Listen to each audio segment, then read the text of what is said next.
Hi, it's Kevin May from PhocusWire. So another one of our summit challenges, Nannybag. Matthieu Ballester, thank you very much for joining us. Right, Welcome. so you've just come off stage next door where you've been pitching to our dragons. And just to, some other points to kind of raise with you.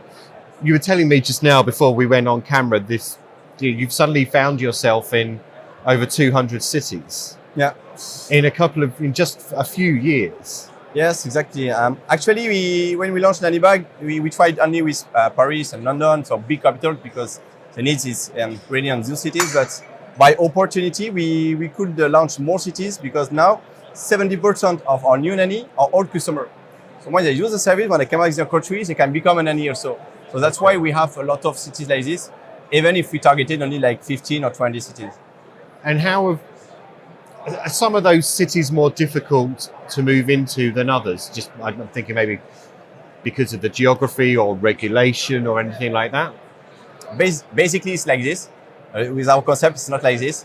It's easier for me it's the same thing to develop New York than in Toulouse for France, for example. It's because we got very low structural cost, and the nanny acquisition, we use methods that allows us to have like flexible way to develop new cities, and with a low to cost again. So okay, that's why.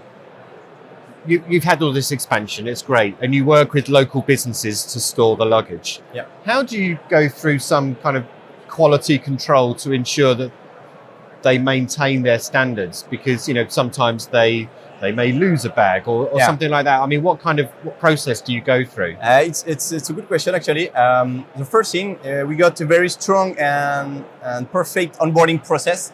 So when we get to a new nanny, we have to validate them. So one of the agents gives a call. After we got like a back office in Paris, so we can manage everything. When we click on validate, we send automatically a welcome pack to this nanny with everything she needs for the activity. Now we are using the travelers community, so our customer, to manage the nannies community. So how we do this? For example, you ask the travelers, okay, if the nanny is cool, clean, do they put a security seal on your luggage?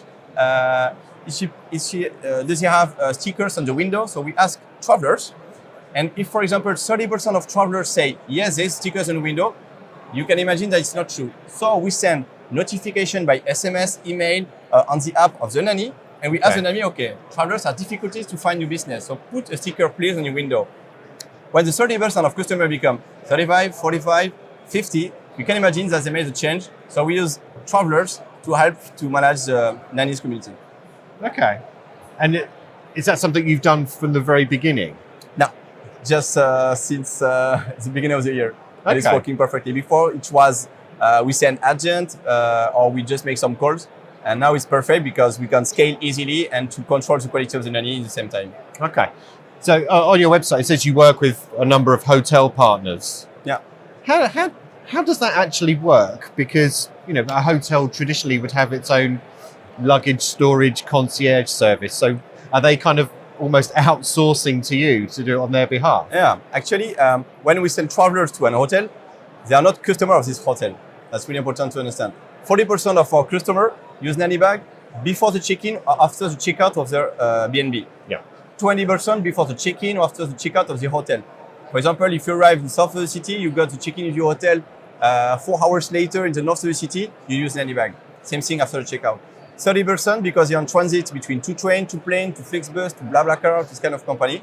And 10% because they cannot go enter in a theater or cinema or events, anything like this. So that's why. And today, 30% of our network are hotels, but they keep bags from people. They never sleep in this hotel. So the good thing for them, they can monetize the free space and they can make some extra sales for coffee, for breakfast, for anything else behind. Okay. That's the idea. That's interesting.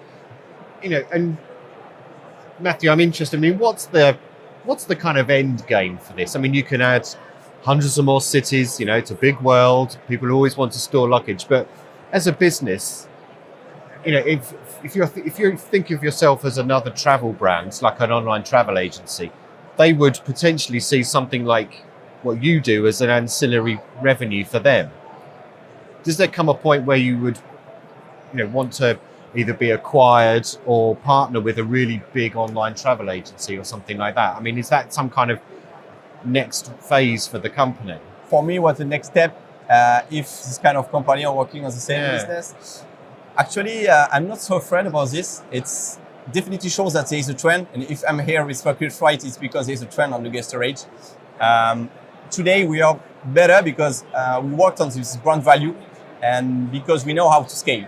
Yep. So the idea first is to scale as soon as possible, to have many cities so you can use our service again and again. And so you can repeat. Today, the idea in my vision is not just to store bags. I didn't launch Nannybag just to keep bags. The idea is definitely bigger than this. This Nannybag is the better way to create the biggest community around the travelers, especially for the luggage. And tomorrow we launch some new service. As the next one, it will be this summer, and we'll do the door-to-door service. So, for example, you're traveling from Amsterdam to New York. You leave your home without the suitcase, and when you will arrive in your hotel at the check-in time, your suitcase will be waiting for you in your room. Same thing. Okay, that's a massively different business to what you've got now, isn't it? It's different, but because of all the partnership we made with Booking.com, with Accor Hotel, and with logistic partners like UPS, DHL, FedEx, we can do both now. Okay. Well, best of luck with that, and thank you for joining us, Matthieu Ballester.